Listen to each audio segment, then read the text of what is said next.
Bom, meu nome é Edu Leiber, eu tenho 37 anos de idade, estou residente no Japão há quase 18 anos.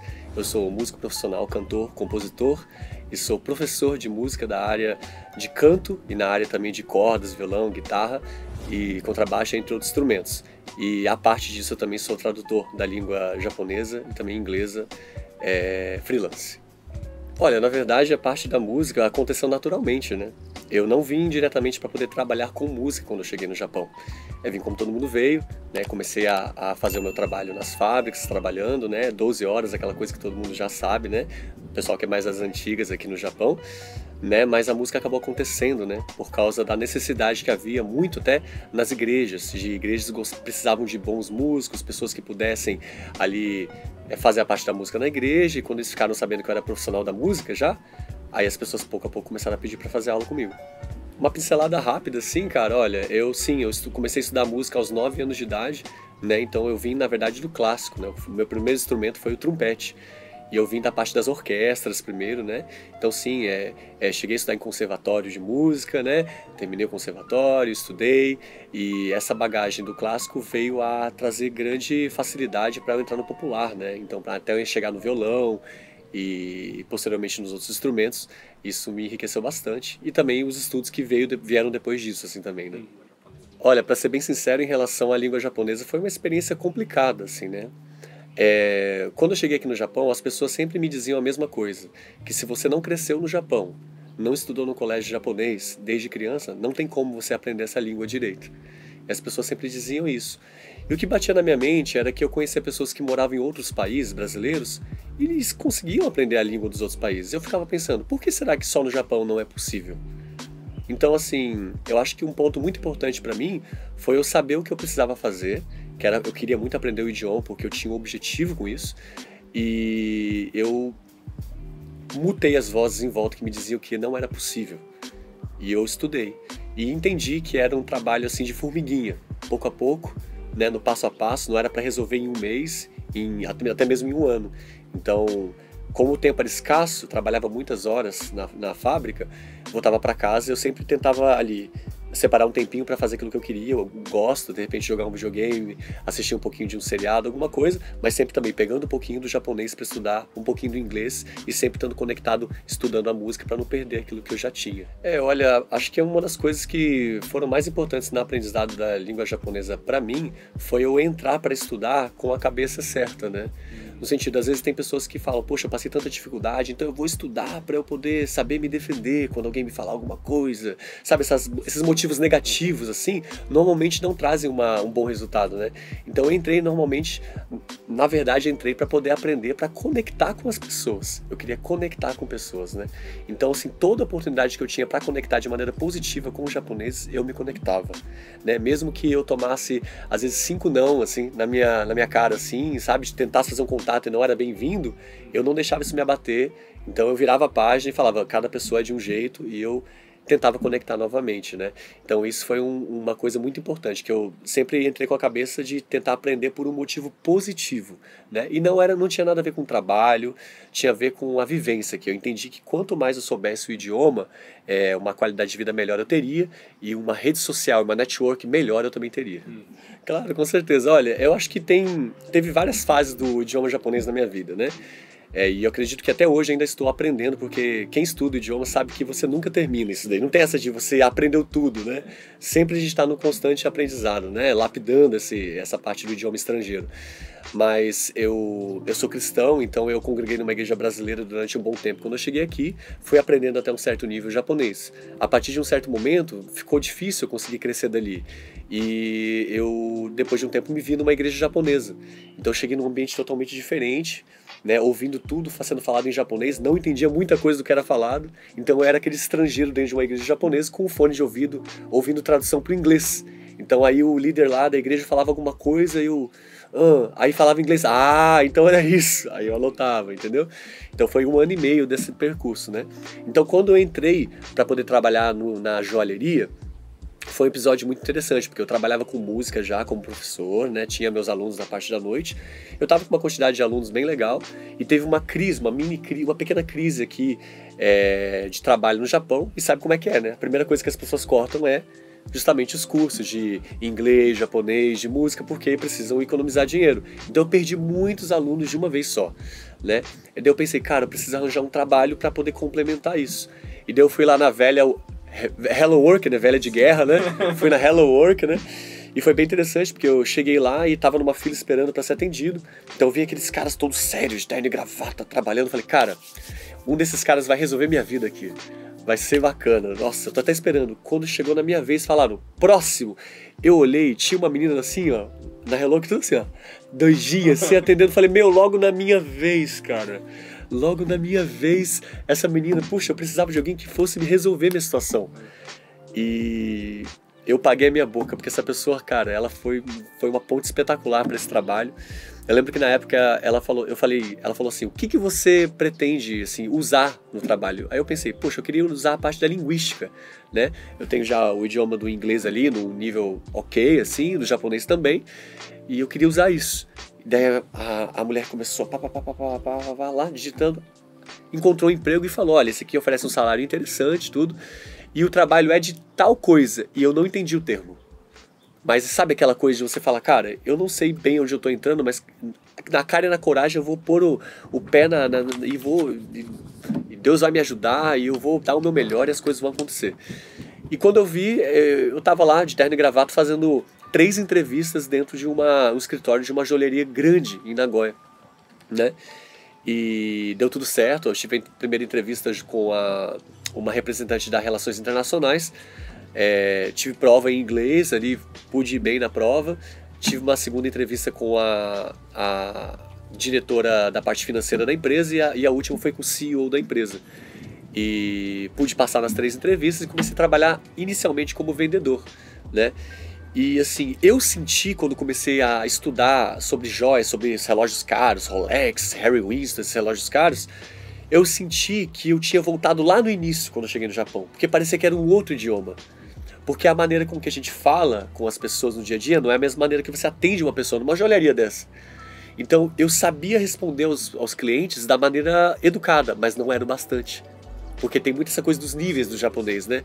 Então eu me sentia, poxa, eu sei responder, eu estou entendendo o que essa pessoa tá me falando, mas se eu pegar para poder responder da maneira que eu sei responder, mesmo sendo uma maneira educada, vai soar de uma maneira assim, meu, tá achando que é meu amigo? O que tá acontecendo, né? Quem sabe da cultura japonesa sabe como é.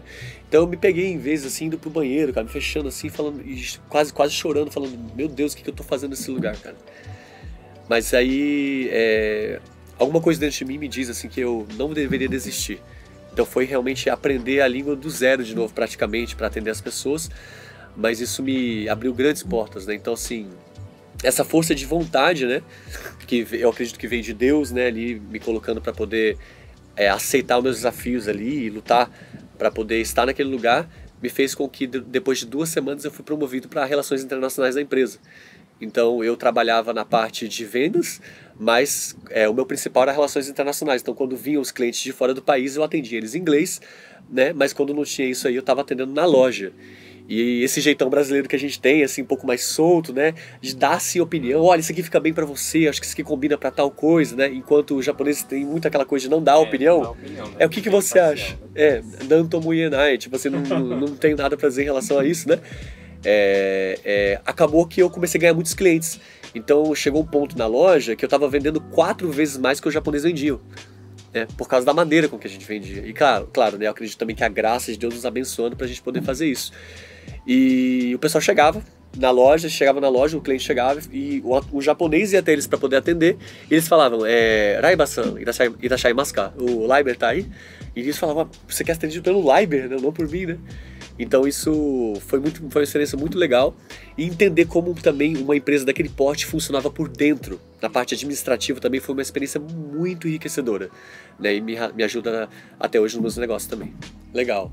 Olha, primeiramente vou falar da música, porque tanto a música quanto a tradução, eles oferecem um tipo de coisa para a comunidade brasileira aqui, que é uma solução, né? Da tradução, a gente olhando para a tradução, é um tema um pouco mais objetivo, né, de solução para a vida das pessoas. Por quê? Por exemplo, se eu vou no hospital, ou no tribunal, ou na polícia com alguém, é o valor da pessoa chegar lá e poder entender completamente o que está sendo falado para ela e ter liberdade de expressão para poder se expressar de maneira integral. Poder ser capaz de se expressar completamente, né? Então essa é a solução que a gente oferece, né? E eu tenho um pensamento que quando eu vou traduzir para alguém, eu não estou indo lá para poder bater um cartão, né? Eu estou indo lá para poder tentar trazer uma ajuda para aquela pessoa, né? Então, porque qual que é a diferença? Se eu vou só para traduzir, eu sento do lado da pessoa, o que você falar, eu falo no outro idioma e acabou. Eu nunca vou com essa cabeça, eu sempre vou com a cabeça de como é que eu posso ajudar essa pessoa, né? Porque às vezes a pessoa não sabe quais são os caminhos que ela pode ter uma solução para aquilo, né? E às vezes a gente precisa ajudar, né?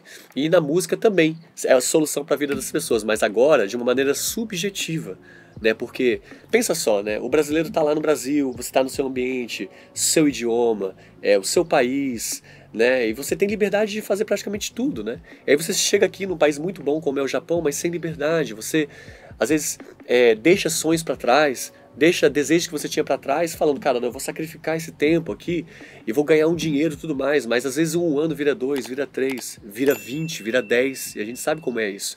E quando vai ver, se a gente não tomar cuidado, a gente sacrificou muitos anos importantes da nossa vida sem olhar nem um pouquinho para nós mesmos, sobre aquilo que a gente queria fazer de fato. Então, essa solução mais subjetiva, mas na verdade é uma solução de o direito de escolher fazer aquilo que a gente quer fazer de fato, né? Então, por exemplo, a gente passa aí 10, 12, até 14, 15 horas fazendo uma coisa que a gente não gostaria de fazer na real, em troca de um dinheiro que a gente precisa pagar contas no final do mês, né? Mas restam aquelas pequenas horas que a gente poderia fazer alguma coisa que a gente realmente escolheu fazer. E é aí que a gente entra com a música. Então eu sei que as pessoas não sentam na minha frente ou participam do meu curso online porque elas querem a informação da música, não é? É o direito de escolher fazer aquilo que elas realmente querem fazer, né? E isso se torna até mesmo uma terapia, entendeu? Então assim, a gente sabe que a vida é feita de altos e baixos. A nossa vida não é aquela coisa estática que só fica assim no mesmo lugar. De vez em quando tá indo lá para cima, de vez em quando a gente tá descendo, né? E saber lidar com isso, trazendo arte para dentro da nossa vida, tem um valor muito grande, porque olha, só quem toca um violão, ou por exemplo, sabe qual que é o valor de você chegar num dia cansado em casa, assim, sabe? Estressante, pô, o seu chefe brigou com você, você passou um problema no trânsito e tudo mais, você pegar, fechar seu quarto, pegar o seu violão, cara, começar a bater uns acordes assim, sabe? Assim, fala, cara, é uma terapia aquilo ali, entende? Então, assim, o valor que essas duas coisas trazem para a vida das pessoas, tanto a tradução quanto a música, é isso. De maneira subjetiva ou objetiva, é a liberdade de você poder se expressar, a liberdade de você poder escolher aquilo que você quer fazer. Eu acho o seguinte, assim, sabe, em relação à importância da arte na nossa vida, independentemente se é na música ou na pintura ou qualquer área diferente, eu acho que se a gente deixa isso de lado, a gente está negligenciando algo muito importante na nossa vida, né? Então, assim, hoje em dia, na internet, a gente é bombardeado por várias informações. E às vezes a gente tem vontade de fazer tudo e acaba não fazendo nada, né? Então, às vezes, tem horas na nossa vida que a gente precisa escolher alguma coisa pra gente poder fazer. Mas eu acho que é muito triste a gente passar pela nossa vida sem descobrir alguns talentos que a gente tinha, mas a gente não descobriu. Porque eu creio que todo mundo tem um talento, né? Só que às vezes a gente passa a vida sem descobrir qual o talento que a gente tinha. Então a gente experimentar várias coisas na área da arte, eu acho que tem um valor muito importante, né? Porque uma das pautas que a gente mais conversa e ouve hoje é sobre a nossa saúde emocional, saúde mental, né? E eu creio que a gente entrando dentro da arte, né, seja lá qual a parte da arte, se for na parte da dança, na parte do canto, na parte da pintura, em qualquer tipo de arte, ela tem um valor importante, né? Então, assim, eu super recomendo quem nunca parou para poder olhar sobre essa parte da vida, começar a tentar mergulhar um pouco, às vezes ir numa exposição de um museu, mesmo que se você não tenha interesse natural nisso, vai, sabe assim, para na frente de uma arte, olha só, poxa, faz 400 anos que alguém pintou isso daqui, qual que é a história dessa pessoa? Isso é muito enriquecedor pra gente, não só de uma maneira meio que... Porque às vezes a gente fala de arte, parece uma coisa muito ligado só a hobbies, assim, né? Mas a gente sabe que isso completa a gente, né? Então, assim, Eu conheço pessoas que, por exemplo, eu tenho um aluno meu, que eu não vou citar o nome dele aqui, mas que ele já chegou a falar comigo e falar assim, olha, e aí, você tá gostando de fazer a aula, fulano de tal? Professor, a música mudou a minha vida. Aí eu ouvi aquilo assim de primeira instância, eu fiquei assim, poxa, mas será que mudou no que a sua vida, né? Aí esse adolescente começou a abrir, olha, eu tava andando com um pessoal meio errado na minha escola, né? E daí, para poder ser aceito, eu ia nos mesmos lugares que eles iam, às vezes participava de certas coisas que eles faziam aí, né? Contra a lei, né? Mas no momento que a música entrou na minha vida, ela tomou um espaço tão importante na minha vida que eu não tive mais tempo para isso. Então eu parei de andar com essas pessoas e automaticamente comecei a ter bons resultados na escola, comecei a tirar notas melhores. E assim, eu liguei para a mãe desse aluno e conversei com ela e ela me confirmou tudo isso, né? Como que a arte dentro da vida dessa criança mudou completamente a vida dela. E hoje ele tá bem, entrou já no colegial, conseguiu passar e tá aí, ó, caminhando para uma formação e quem sabe até um curso superior, porque a música tirou ela de uma área assim daqueles pensamentos vazios, assim, sabe, da vida, e deu uma ocupação nobre para a mente dela, foi na parte da música. Olha, minha dica para o pessoal que tá chegando agora no Japão, basicamente são duas dicas, né? A primeira coisa é a importância de você aprender o idioma. Focar em aprender o básico. Você não precisa aprender o idioma para virar um leiloeiro, não precisa ser, entendeu? Um grande radialista, né? Mas assim, o básico para você poder viver sua vida bem, conseguir ir no mercado, às vezes conectar com alguém, né? Às vezes a senhorinha comenta um negócio com você, você pode bater um papo com ela, entendeu? Até fazer amizades e até mesmo para o serviço, né? Quanto mais você aprende idioma, mais opções você tem no Japão. Uma das coisas mais importantes é saber o idioma aqui no Japão, né? E tentar entender que esse é um processo a longo prazo, né? Então não precisa entrar com tudo de uma vez tentando resolver a parte do idioma em um mês, não vai ser possível, né? Entender que é um processo e que juntando pouco a pouco, conhecimento, experiência, você pode chegar lá. E a segunda parte é não negligenciar a si próprio na sua estadia no Japão, né? Eu sei que cada um tem um objetivo aqui, eu vim aqui para poder trabalhar 2, 3 anos, juntar uma grana e vou embora, vou montar um negócio, vou dar entrada na minha casa própria, eu sei, todo mundo tem um objetivo, mas não venda um período por completo da sua vida por isso, né? Não deixe de investir pelo menos um pouquinho em você, né? Pegue para fazer uma coisa que você gosta também, é importante, né? Porque esse tempo não há dinheiro no mundo que vai comprar ele de volta. Então são essas duas dicas que eu deixo para você que está chegando aí no Japão agora. Com certeza. E olha, essa cultura, o choque cultural, ele é inevitável. Nós somos de uma cultura totalmente diferente com o Japão. E nós temos coisas boas e ruins, né? Nós temos coisas para que a gente pode estar trazendo de positividade aqui para o Japão, mas também muitas coisas da cultura japonesa que a gente pode trazer para a nossa vida, né, práticas, né, e que seja, mesmo que a gente volte para o Brasil, a gente pode implementar no nosso negócio, implementar na nossa vida, e vai ter um impacto e um diferencial totalmente, assim, muito grande, assim, em tudo que a gente fizer, né. Então, de maneira prática, por exemplo, os brasileiros são famosos aqui no Japão por ser um povo alegre. A gente não pode perder isso. A gente é um povo alegre, um povo que a gente gosta de conversar, que a gente gosta de conectar com gente, a gente conhece a pessoa uma semana, a gente já tá saindo junto, já tá se divertindo juntos, isso a gente não pode perder, né, eu acho, né, um exemplo, né. E na parte, por exemplo, do japonês, poxa, essa parte dessa diligência, né, da pontualidade, do prazo, né, pro nosso trabalho também, é algo assim que se a gente traz, é um diferencial muito, muito grande que pode impactar diretamente nos nossos negócios e na nossa vida. Olha, uma dica para o nosso dia a dia, assim, é uma coisa que eu tenho aplicado e mudou a minha vida nos últimos anos, tem sido o contato com a natureza. Eu não abro mão de uma vez na semana estar no meio da natureza. Eu paro tudo que eu tenho que fazer, tenho muitos compromissos, mas eu tiro um dia, né? Às vezes é um tempo de solitude que eu pego para mim, né? Para estar na natureza, às vezes é um período que eu pego com a minha esposa, mas eu sempre estou em contato com a natureza, né? Pé no chão, no meio do verde, céu, mar. Isso faz uma limpeza por dentro, assim, renova a energia para a gente continuar o nosso dia a dia de uma maneira positiva, né? Eu aprendi isso às duras penas, né? Porque eu tive um burnout, né? Há 2 anos atrás, e conversando com a minha terapeuta na época lá dos Estados Unidos, a Luciana, eu aprendi a importância de no meu dia a dia sempre estar ali, ó, na natureza, né?